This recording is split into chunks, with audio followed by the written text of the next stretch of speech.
যোৱাকালিয়ে মায়ে ফোন কৰি কৈছিলে কাইলৈ আহিবি হাঁহ খাম। সেয়ে ঘৰৰ কাম বন শেষ কৰি মাৰ ঘৰলৈ ওলালোঁ। চাৰিওজনী বাই ভনী গোট খামগৈ।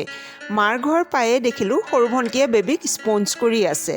যিমানে সময় গৈ আছে ভণ্টীৰ বেবী কিন্তু চোতাভীম হৈ গৈ আছে। সেয়া বাইদেউ আহি পালেহি মায়ে বনোৱা হাঁহ মাংস খাবলৈ। আমাৰ কেইজনীৰ এতিয়া যিমানে বয়স নহওক মাৰ মনত সদায় বিয়াৰ আগৰ ছোৱালী চাৰিজনীয়ে হৈ আছে। সেয়ে মায়ে মাছ মাংস কিবা স্পেচিয়েল বনালেই আমাৰ কেইজনীক খাবলৈ মাতিব। যিমানহে ঠাণ্ডা পৰিছে গৰম চাহকাপ মুখত পৰিলেহে গাটো আৰাম লাগে। মায়ে মুখৰ আগত চাহ থোৱাৰ লগে লগে ৰ'বলৈ আৰু সময় নাই। মাংসৰ কালাৰটো যে কি ধুনীয়া হৈছিলে।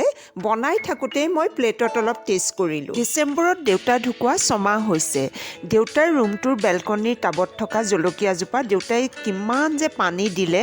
এতিয়া এই গছজোপাত লাগি থকা জলকীয়াকেইটা চাবলৈ দেউতা নাই। মাৰো ভাত হৈ যোৱাত ভাতৰ কাঁহী